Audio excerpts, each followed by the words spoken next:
A woman stands in lights so bright it hurts to imagine.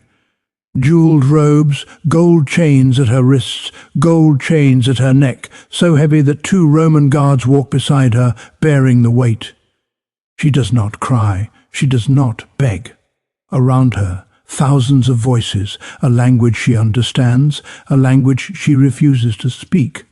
She has been walking for 3 hours, she will walk for 4 more. The procession stretches ahead. Caged lions from Africa, chained soldiers still bleeding from battle, painted replicas of cities burning, all of it moving slowly through streets lined with Romans, who came to see exactly this behind her. Silence. The space reserved for those who won't see sunset. Look at her again.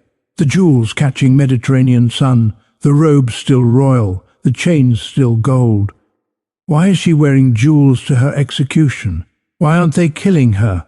This is the moment history remembers. Captured queen, Roman triumph, public humiliation.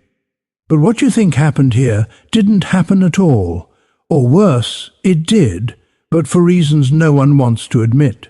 To understand what Rome did to queens, you have to first understand what queens weren't allowed to be. If documented history still matters to you, stay close, because what's coming isn't what you've been taught. Her feet are bleeding. She doesn't look down. 272 CE, Queen Zenobia of Palmyra. While Rome tore itself apart in civil war, she carved out an empire, Egypt to Anatolia. Legions couldn't stop her because legions were busy killing each other for the throne. But civil wars end. When Emperor Aurelian finally turned east, her forces crumbled. She fled toward Persia with what remained of her army. They caught her at the Euphrates River. She didn't resist. There was nowhere left to run. Captured enemies were paraded through Rome in triumphs. Public celebrations of victory. Defeated kings displayed in chains, then executed in the Tulan prison. The stone chamber built into the Capitoline Hill, where Rome's most dangerous enemies were strangled or starved. This had been tradition for 5 centuries. Zenobia would walk through Rome in golden chains, then she would die. That's the story, except that the Historia Augusta, a collection of imperial biographies written 40 years after her capture, claims she was adorned with jewels that caught sunlight. Why waste expensive display on someone about to die? Every ancient account mentions one specific detail. She maintained remarkable composure throughout the ordeal. Why does every witness emphasize her dignity? What were they watching for? Aurelian captured Zenobia in 272 CE. He didn't parade her through Rome until 274 CE, 2 years. Standard practice was immediate display. Vercingetorix walked in Caesar's triumph within months of his capture. Jugurtha was paraded the same year he surrendered, what took 2 years. Most accounts end here. They tell you she walked through Rome in chains. They tell you crowds jeered. They call it humiliation. They don't tell you what humiliation actually meant, or why it required 2 years of preparation. Most people stop listening here. That's why history keeps lying. Subscribe to Crimson Historians if you haven't already. Now, brace yourself for the brutal truth that comes next. The golden chains weren't symbolic. They were functional. Here's what we know about Roman law regarding war captives. The principle was called ius gentium, the law of nations. It stated simply, military defeat transforms free people into property. Once a city fell, once an army surrendered, its inhabitants became legally enslaved. Regardless of former status, regardless of gender, a defeated queen had no more legal standing than a defeated soldier. Actually, she had less. Roman law protected citizens from certain punishments. To flog a Roman citizen was scandalous. To execute one without trial sparked outrage, but foreign captives held no such protections. They could be displayed, sold, killed at the discretion of their captives. The 12 Tables, Rome's earliest legal code from the 5th century BCE, made this explicit. Prisoners taken in war became property of the Roman state. So, if captive queens were property slaves by legal definition, why did Rome treat them differently than other slaves? After Cleopatra's death, her daughter, Cleopatra Selene, was taken to Rome as a child. She wasn't executed. She wasn't enslaved in the traditional sense. She was married to a client's king, Sen, to rule Mauritania. Why would Rome legitimize the bloodline of an enemy they just annihilated? Why give royal authority back to someone whose mother had tried to destroy the Republic? 60 CE Britain. When King Prasutagus of the Iceni died, he left a will splitting his territory between his daughters and Emperor Nero, a compromise meant to preserve independence while satisfying Rome. Roman officials ignored it, seized everything, declared the kingdom forfeit. Queen Boudica protested. They flogged her publicly in front of her people. Her daughters, likely teenagers, certainly unmarried, were violated by Roman soldiers, also publicly, also in front of their people.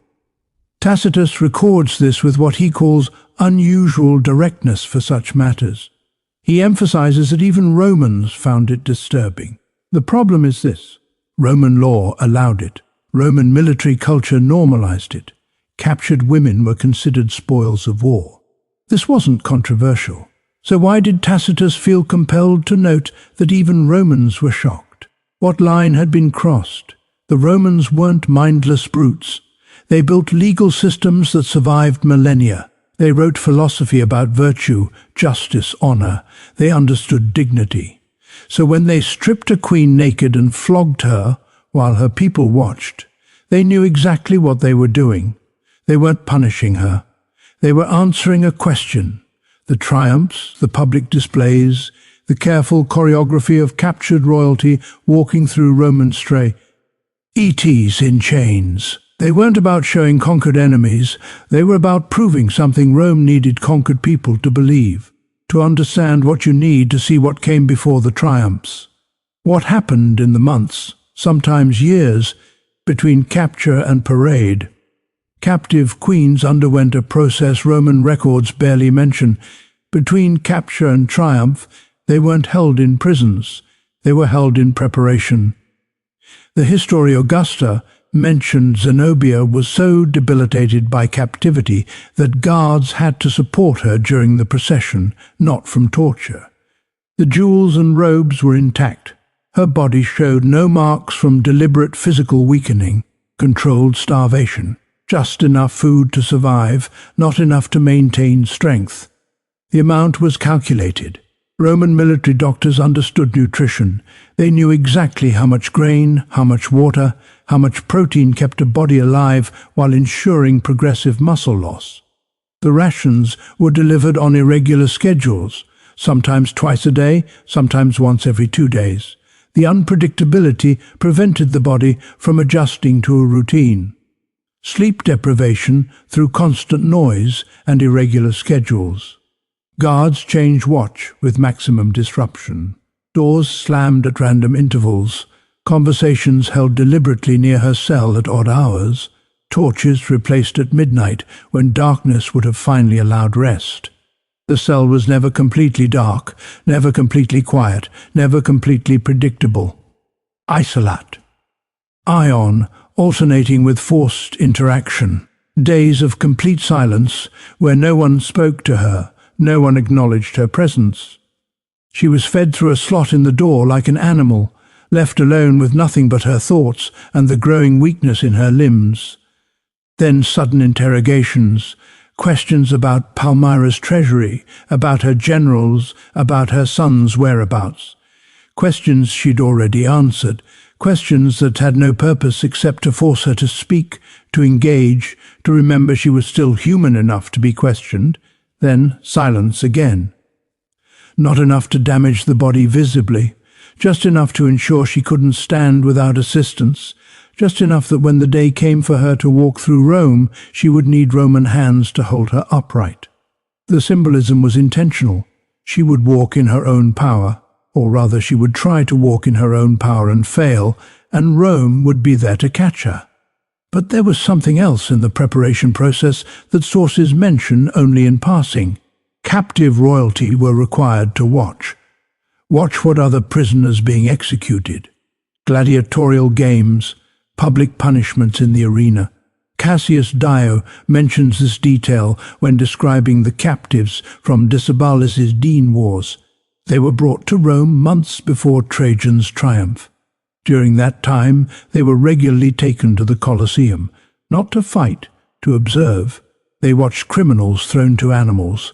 They watched gladiators kill each other. They watched prisoners of war from earlier campaigns, executed in elaborate staged battles. Reenactments of Rome's victories performed by men about to die.